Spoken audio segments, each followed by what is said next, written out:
하우스 오브 카드를 대단히 좋아하고 언더우드가 대통령이 된 이후에는 뭔가 이 우리가 좋아했던 권모술수가 좀 빠져있다 라고 생각하시는 분들, 그런 분들의 취향을 완벽하게 메꿔줄 수 있는 드라마입니다. 바로 드라마 빌리언스입니다.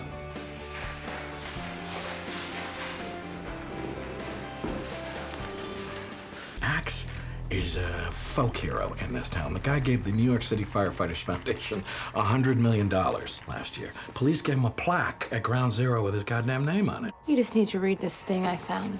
It'll make your day. Who should we give it to? Demanda. September 11, 2001. A plane crashes into the North Tower. You short aviation stocks in the European markets, making hundreds of millions of dollars. And you take that money and you call it Axe Capital. When do we give them Camelot? So.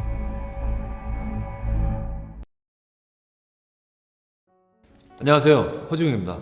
저는 드라마성이 두드러지는 작품들도 좋아하고 좀 스릴러나 장르적인 성향이 강하게 드러나는 작품들을 대단히 좋아합니다. 그래서 SF 드라마들도 굉장히 좋아하는 편이고요. 음모론 드라마들도 어렸을 때부터 굉장히 좋아했었고, 그래서 아마 제 기억에 제가 제일 좋아했던 미국 드라마의 가장 오래된 기억이 트와일라이트 존인 것 같아요. 환상특급. 그런 종류의 드라마들을 지금도 굉장히 좋아합니다. 이 두 명의 주인공이 서로와의 대결을 그리고 있는 이야기인데요. 한쪽 축은 검사장입니다. 정의를 실현하고자 하는 검사장이고요. 척 로스라는 인물이 정말 천부적인 재능과 감각을 가지고 있는 사람이죠. 이 사람이 한 축에 있고요. 자, 또 다른 한 축, 검사장과 대결을 벌이는 쪽은 재벌입니다. 말 그대로 빌리언스죠. 이 재벌 바비 엑슬로즈가 있는데요. 부를 축적하기 위해서 여러 가지 나쁜 짓들을 해왔었죠. 그래서 이 두 축이 한쪽은 다른 한쪽을 잡아넣기 위해서, 다른 한쪽은 잡아 넣어지지 않기 위해서 플러스 자꾸 자기한테 그런 식으로 이를테면 딴지를 거니까 저 검사장에게도 개인적으로 복수를 하고 싶다라는 서로의 그 사적인 복수 감정이 이 드라마의 상당 부분을 차지하고 있습니다. 서로에 대한 대결이 처음에는 어떤 대의적인 부분에 있었다고 하다면 드라마가 진행될수록 서로에 대한 정말 그 사적 복수심, 정의 때문이든 뭐 때문이든 그냥 무조건 내 발 밑에 두고 저놈이 내 수 밑에서 우는 꼴을 보겠어, 거기로 치달아가는 이야기예요. 자, 첫 번째는 이런 드라마일수록 정말 배우 지켜보는 재미가 파랄이라고 말씀드릴 수 있을 것 같은데요. 빌리언스의 두 주인공 배우 데미안 루이스와 폴 지아메티입니다. 데미안 루이스 같은 경우는 최근 10년 동안 가장 많이 언급되고 가장 많이 떠오른 배우 가운데 한 명이 아닐까 싶습니다. 제가 개인적으로 생각하기에 홈랜드 이후로 데미안 루이스의 최고치, 아마도 홈랜드를 뛰어넘는 수준의 연기력, 퍼포먼스는 바로 이 드라마 빌리언스를 통해서 보여주고 있는 게 아닌가라는 생각이 듭니다. 어마어마합니다. 꼭 보셔야 돼요. 다른 축이죠. 폴 지아메티 같은 경우는 얼굴 보시면 뭐 모를 수가 없는 감초 배우이기도 하고요. 하지만 단순히 필모그래피가 많은 배우가 아니라 이 얼굴은 정말 복잡한 얼굴이기도 합니다. 신뢰를 무한정 주는 얼굴이기도 하고 별 무게감 없이 웃음만 줄 수 있는 배우이기도 해요. 그래서 이 배우는 이를테면 어메이징 스파이더맨에 지나가는 악역 배우일 수도 있고요.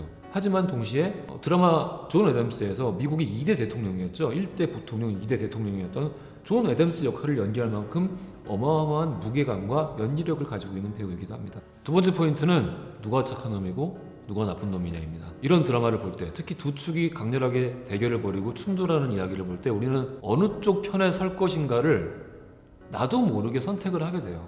우리는 폴 지아메티가 연기하는 검사장 척 로스가 당연히 착한 편일 거라고 생각을 하지만 그렇지 않습니다.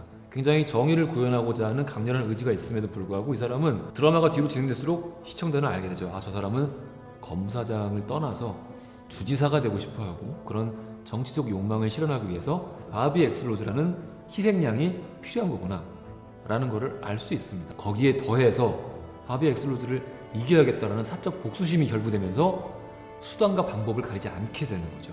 자, 다른 한쪽에는 바비 엑슬로즈가 있죠.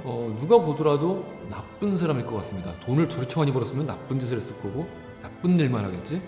그렇지 않습니다. 물론 돈을 그렇게 벌고 그 재산을 지키기 위해서 여러 가지 일들을 벌이고 있습니다만은 그럼에도 불구하고 그것을 사회에 꾸준히 환원하고 그것도 선한 의지를 가지고 자기가 못 살았을 때 경험했던 부조리들을 해결하기 위해서 여러 가지 일들을 합니다. 두 사람 모두 무조건적인 선인, 무조건적인 악인이 아니라 우리가 현실 세계에서 볼 수 있는 지극히 자연스럽고 복합적인 인물이라는 거, 이 복합성이라는 거를 제대로 보여준다는 점에서 이 드라마 빌리언스의 훌륭한 부분이 여실히 드러나고 있습니다.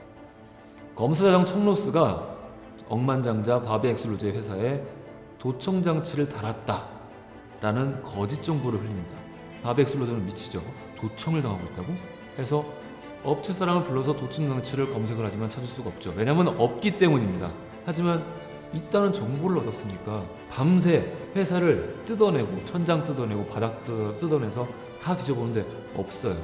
정말 몸 안에 수분이 하나도 없는 것 같은 표정으로 망연자실해서 앉아있는 거를 찾아온 척로스가 지켜보면서 비웃는 장면. Look at what you did to this fucking place. I wonder what would have made you feel you needed to do this. Rugged individual who won't back down to the unimaginative, do-gooder authorities. Only in reality, those guys stole and hurt and destroyed lives. Now you say you don't think you've harmed anyone. I say that the effect is the same, worse even, because you infect the entire world. You know the only enemy more dangerous than a man with unlimited resources is one with nothing to lose. And that is what you are looking at. Right here. 질적인 부분에 있었는데 내용적인 부분에 있어서 이 영화가 있네? 싶은 경우를 요즘 굉장히 자주 만나게 됩니다. 스콜세지 영화 우리가 그렇게 많이 봤지만 코미디의 왕 같은 영화를 본 사람들이 굉장히 드물고 로버트 드니로가 같이 나오는 두 사람이 같이 만난 영화 중에서 정말 보석 같은 세 손가락 안에 드는 영화고 근데 그런 영화가 정말 쥐도새도 모르게 아무도 모르는 뭐 별 소식 없이 그냥 넷플릭스에 올라와 있더라고요. 이런 건 정말 다들 봤으면 좋겠다. 이런 감정을 품게 하는 보석 같은 영화들이 계속해서 올라온다라는 거죠. 내용적인 면에서 기술적인 면에서 넷플릭스는 제 삶의 패턴을 바꿔준 중요한 인프라다라고 말씀드릴 수 있을 것 같습니다. 제가 올해 발견한 드라마인 동시에 많은 사람들과 함께 보고 즐기고 토론하고 싶은 드라마 빌리언스였습니다. 지금까지 허중이었습니다.